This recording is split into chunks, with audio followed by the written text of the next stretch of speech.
Aujourd'hui, je vous fais le côté cuisine avec une recette d'un gâteau qui est succulent, avec un goût de citron et à base d'avocat.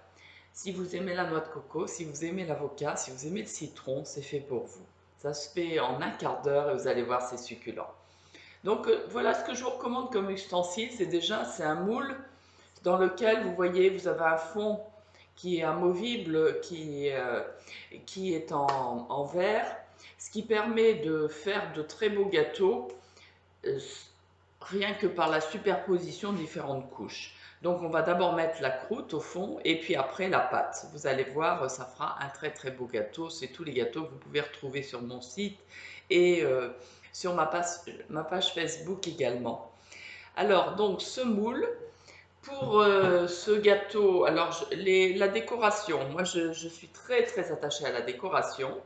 Pour l'heure, j'ai préparé des pétales de rose blanche, des fleurs et feuilles de trèfle, des petites fraises. J'ai des petites fraises dans le fond de mon jardin. Je les utilise pour la décoration. Ce sont mes bébés fraises. Donc, si vous avez des bébés fraises, vous mettez les bébés fraises. Et puis, j'ai pris un petit peu de menthe parce que je trouve que ça s'associe bien au niveau goût. Et puis, esthétiquement, la feuille de menthe est jolie. Donc ça, c'est pour la déco, mais vous pouvez mettre plein d'autres choses. En ce moment, par exemple, vous pouvez mettre des pâquerettes. Les pâquerettes se mangent. Alors, prévoir de la graisse de coco, de l'huile de coco. Il en faudra 2 cuillères à soupe et demie pour la croûte et puis l'équivalent de 5 cuillères à soupe pour la partie avocat citron. Autrement, 4 dates. 4 dates, vous choisissez des dates onctueuses parce que c'est ce qui va faire la colle de la croûte avec l'huile de coco. Un citron bien juteux. Et puis, bien sûr, vous prévoyez le zesteur, ou alors vous le faites au couteau, parce on va utiliser tout le zeste du citron. Ça va très vite au zesteur. Des amandes, alors les amandes, il faut les préparer. Les amandes, vous les préparez la veille, vous les faites gonfler dans l'eau, vous les faites tremper et vous les rincez. Là, je les ai fait tremper, rincer et sécher. Pourquoi? Parce qu'en fait, beaucoup de fruits à coque ont la particularité de sécréter une hormone d'antigermination pour que quand le fruit tombe de l'arbre, il ne reparte pas tout de suite en germination pour redonner des petits arbres alors que l'hiver arrive. Et pour que la germination, c'est-à-dire la vitalité de la graine de ce fruit à coque, reprenne, eh ben, il faut beaucoup d'eau. Il faut beaucoup d'eau parce qu'au mois de mars, il y a de l'eau et ça permet, dans la nature, ça permet à la germination de prendre. Donc on le fait artificiellement, d'autant plus que cette hormone d'inhibition de germination est une hormone qui est toxique pour notre organisme. Donc pour ma part, j'étais très très sensible aux fruits à coque avant de connaître ce détail. Et depuis que je le connais, je peux manger des fruits à coque de façon tout à fait confortable. Donc vous faites tremper. Pour les amandes, c'est au moins 6 heures. Si vous laissez plus, c'est pas grave. Vous rincez bien, vous égouttez, à minima vous égouttez, et si vous avez un peu de temps, vous laissez sécher. Pour ma part, quand j'achète des amandes, j'achète 1 ou 2 kilos, je fais ça en grande quantité, je les fais sécher, comme ça la graine est repartie en vitalité comme elle a été trempée, et le fait d'être séché après, ça permet, quand on la concasse, d'avoir quelque chose de beaucoup plus séquencé que si elle est encore humide. C'est tout, mais ça ne change rien au goût. Donc pour la croûte, on va prendre 40 g d'amandes et 70 g de coco râpé, de la noix de coco râpée. Voilà. Autrement, il nous faudra 2 avocats, donc je vous ai dit l'huile de coco, et puis un édulcorant. Alors vous mettez ce que vous voulez. Le sirop d'agave est il a un indice glycémique très faible, donc ça peut être une solution. comme le miel. Alors je sais que le miel est plutôt à manger séparément, mais je trouve qu'avec l'avocat et le citron, c'est franchement divin. Donc pour ma part, j'ai un producteur de miel à côté qui fait un miel liquide, toute fleur du pays, qui est succulent. Et donc je rajoute ce miel. Donc en miel, il vous faut 2 grandes cuillerées de miel. Voilà, vous avez tous les ingrédients. Comment procède-t-on?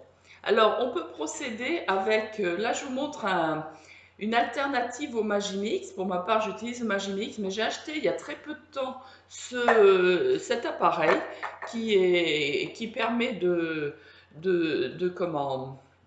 mixer, hein. Ça s'appelle multi-maillot, donc ça fait des mayonnaises, ça fait à la fois quelque chose d'onctueux et puis ça concasse les fruits à coque.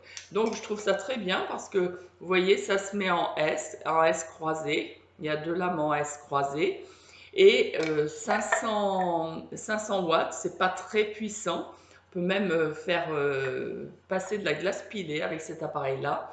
Et l'avantage, c'est que vous l'avez à moins de 30 euros, ce qui vous permet d'avoir un ustensile pour faire des crèmes, pour faire des sauces et agrémenter vos plats pour une somme tout à fait modique, alors que le Magimix, il faut quand même investir un petit peu, même quand on le prend sur le bon coin. Donc, si vous voulez le Magimix, si vous voulez investir, si vous êtes entre 1 et 3 personnes, prenez le 3200. Si vous êtes entre 3 et 6 personnes, prenez le 4200. Et si vous êtes plus nombreux que 6 personnes, eh ben, prenez le 5200. C'est juste une question de taille de bol. Ça n'a rien à voir avec la puissance qui est toujours 2200 watts et toujours la garantie de 12 ans. C'est incassable, un Magimix, à part les bols qui sont en plastique. Mais il faut déjà y mettre de la bonne volonté pour les casser parce que je peux vous dire que le mien il est tombé plusieurs fois. Donc, on va commencer par concasser les amandes séparément du reste parce qu'elles sont plus dures. Donc là, je vais arrêter, oh, puis je peux vous le laisser, ça ne dure pas très longtemps, mais ça fait beaucoup de bruit. Donc on va les amandes dedans, on ferme, vous voyez cet appareil est très très facile à utiliser. Et puis là,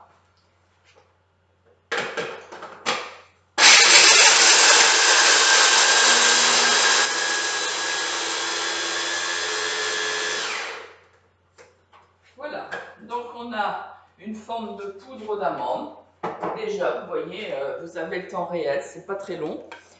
Donc, on a réduit en poudre d'amande. Vraiment, c'est de la poudre, hein. Donc, je rajoute à la poudre d'amande les 70 grammes de noix de coco râpée. Je vais mettre, j'ai oublié de sortir un couteau, je vais mettre l'équivalent de 2 cuillères à soupe et demie de beurre de coco ou d'huile de coco, vous l'appelez comme vous voulez. Prenez de la biologique de préférence et puis vous coupez en petits morceaux pour que ça ne se conglomère pas mais ça se répartisse avec les autres ingrédients. Donc là, ça va faire l'assimilation, le conglomérat de notre croûte. Et puis, à la suite de ce conglomérat, on va rajouter, pour édulcorer, 4 dattes coupées en morceaux également.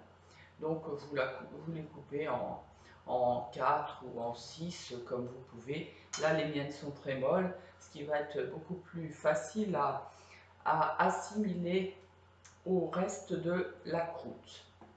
Donc cette croûte, elle vous sert pour faire les fonds de gâteau, mais elle peut vous servir aussi pour faire des boules d'énergie. C'est-à-dire que vous verrez bien à la texture, hein, suivant combien vous mettez de dattes et puis de noix de coco, d'huile de coco, vous aurez quelque chose qui peut se mettre en boule, se rouler en boule et faire les fameuses boules d'énergie que vous pouvez donner à vos enfants. Ils adorent. Et accessoirement, l'huile de coco est très très recommandée pour toutes les personnes qui commencent à avoir des déficiences au niveau cérébral. C'est un reconstituant très performant de notre cerveau. Il y a eu des études de fait auprès des personnes malades d'Alzheimer, atteintes d'Alzheimer, qui ont ingéré comme ça 2 cuillères à soupe d'huile de coco, de graisse de coco par jour. Alors je ne sais pas sous quelle forme il leur donnait, parce que le manger brut, c'est pas franchement fameux.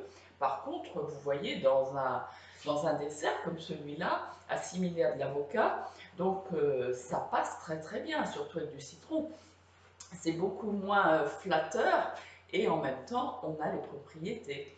Et l'avantage de cette cuisine, c'est que ça se fait très vite. Donc, j'ai tout mis dedans. Je reprends mon couvercle du multi-maillot de Kenwood et puis je vais mettre. J'ai tourné la caméra, ce qui fait que j'ai pas ma table de travail, mais on va se débrouiller quand même.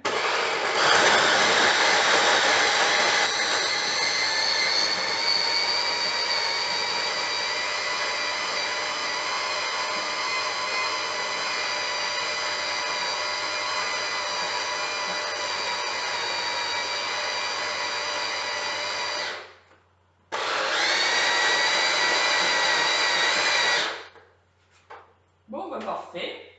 Donc, vous voyez, vous avez votre croûte. Alors, pour ma part, j'aime bien rajouter quelques grains de gros sel. Là, je ne l'ai pas fait.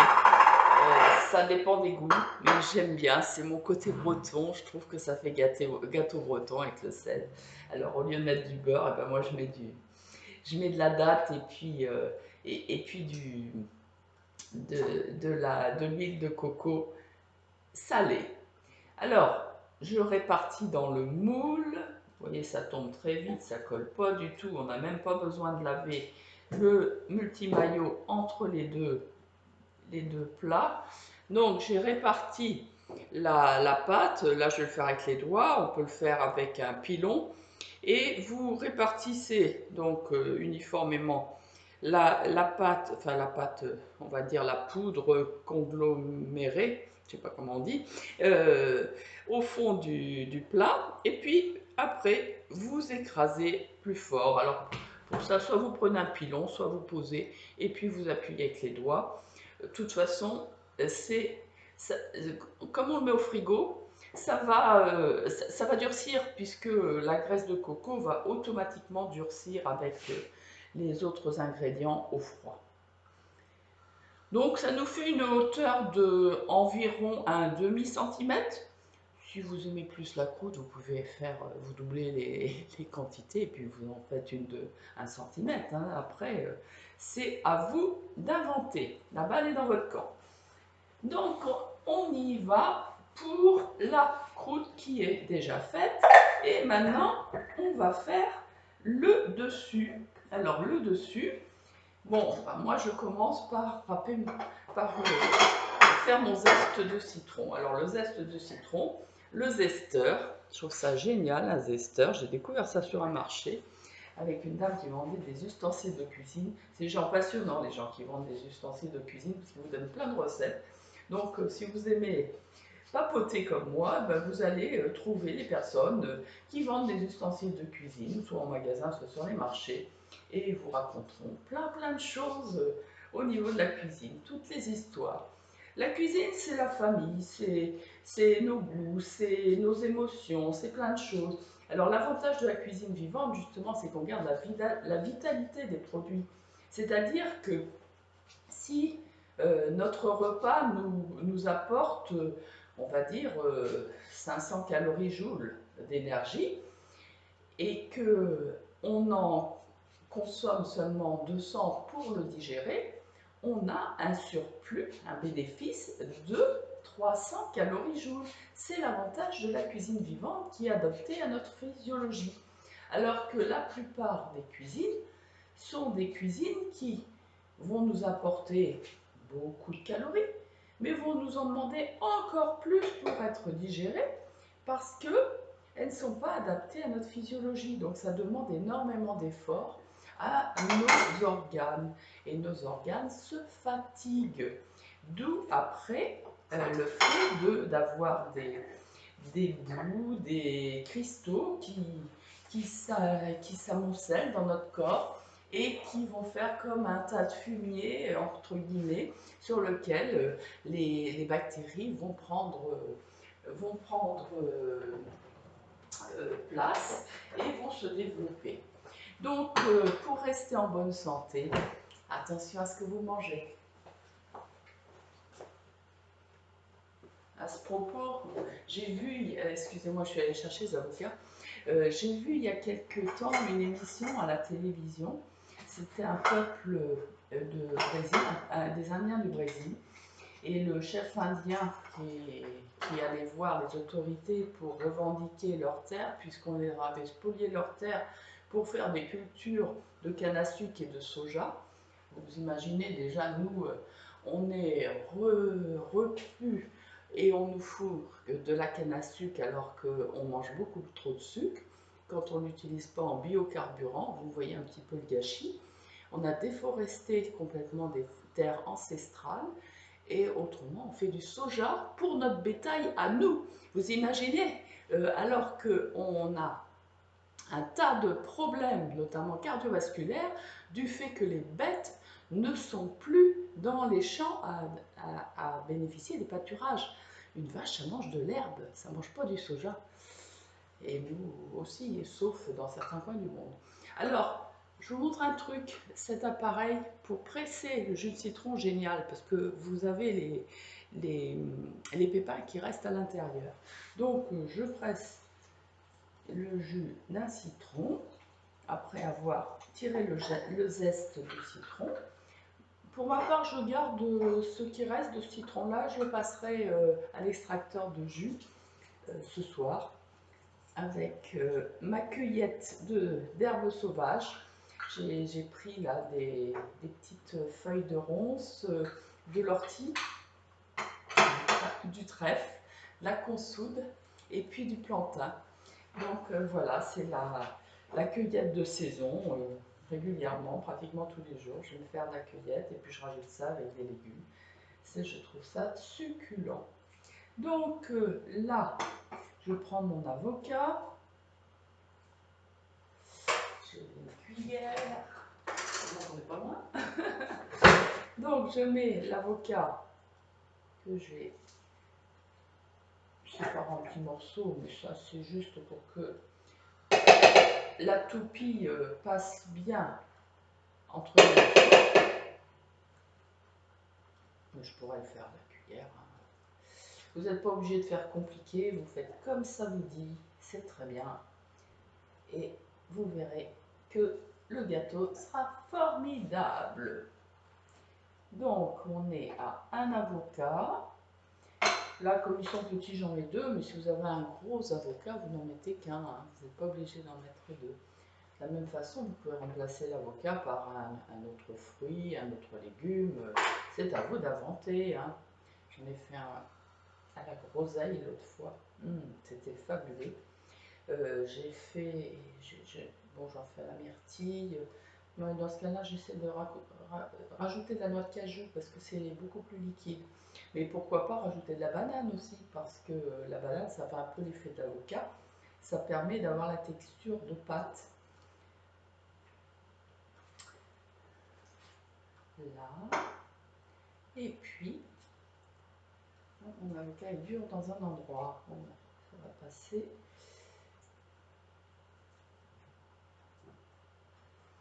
J'appuie qu'à un endroit pour voir s'il était mûr. J'ai tombé sur l'endroit le plus mou et j'ai pas vu l'endroit le plus dur. Voilà, voilà, voilà. Hop. Alors, donc, on continue en cuisine vivante. On a mis l'avocat, on a mis le citron, le zeste de citron. Et on va mettre la graisse de coco. Donc, on fait en sorte qu'elle soit molle. Hein. Moi, je la passe pas je la fais pas fondre à la casserole parce que je chauffe pas, mais vous la ramollissez, c'est-à-dire que vous la mettez dans une pièce chaude avant de l'utiliser, quelques heures avant, de façon à ce qu'elle se ramollisse au contact de l'avocat au lieu de durcir. Si vous utilisez des fruits ou des légumes congelés, attention parce que le froid va durcir la graisse de coco et ça nuit un petit peu à l'homogénéité de la texture. Ça reste très bon, hein. Mais bon, si vous êtes puriste sur la présentation, ben, faites attention à ce genre de détails. Donc voilà, environ 4 cuillères à soupe de graisse de coco. Et puis j'ai dit en édulcorant, ben, je vais prendre le miel du pays. Voilà. Donc l'équivalent de 2 cuillères à soupe. Voilà. Hop. Vous mettez à votre goût, hein. Si vous aimez plus sucré, vous prenez plus sucré.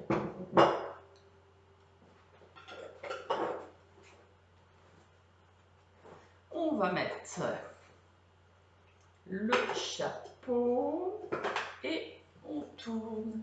Vous voyez, je vous le fais en temps réel, donc vous pourrez voir le temps que vous mettez à faire ce gâteau.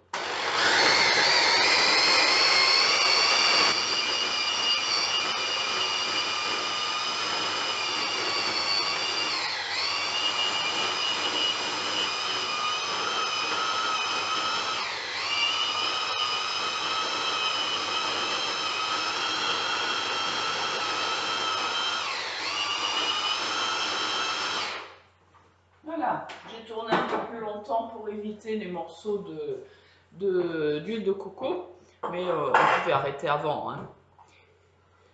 Alors, on va mettre ça dans le moule au-dessus de la croûte.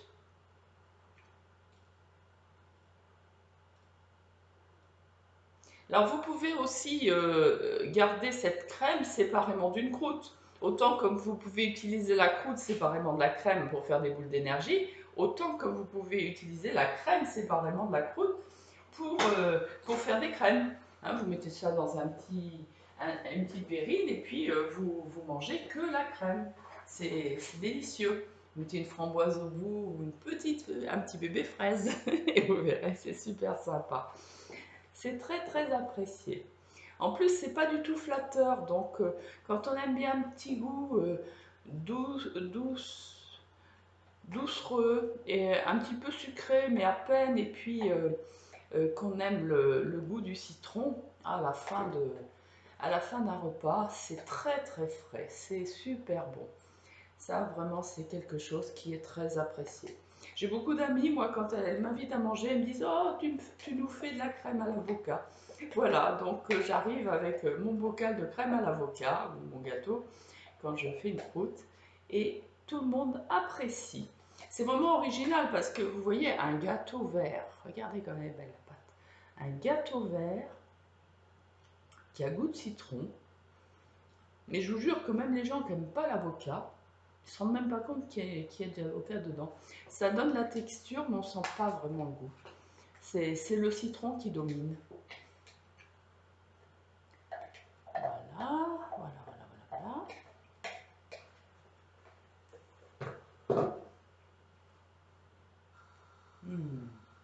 Qu'est-ce que c'est bon.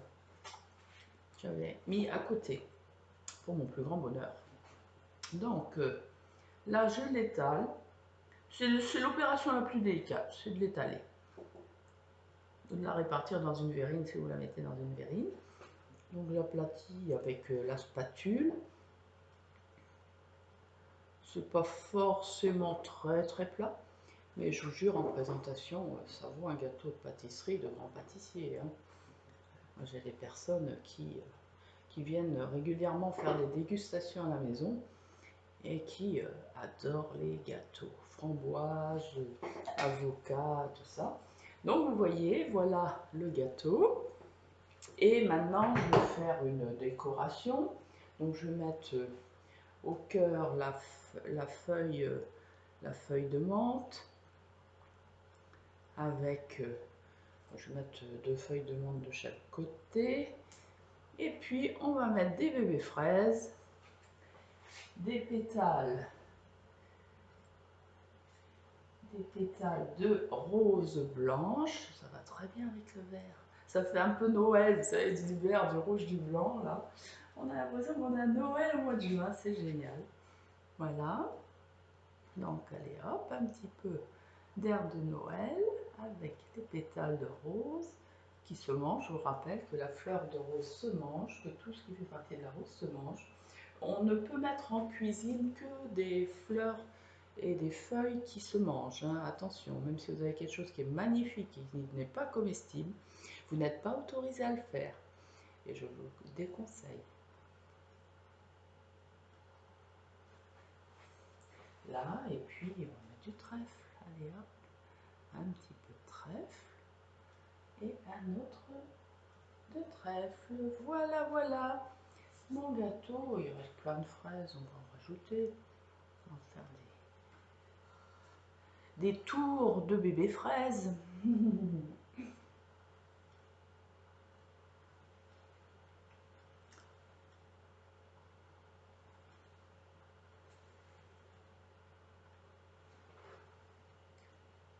C'est très intriguant ce gâteau.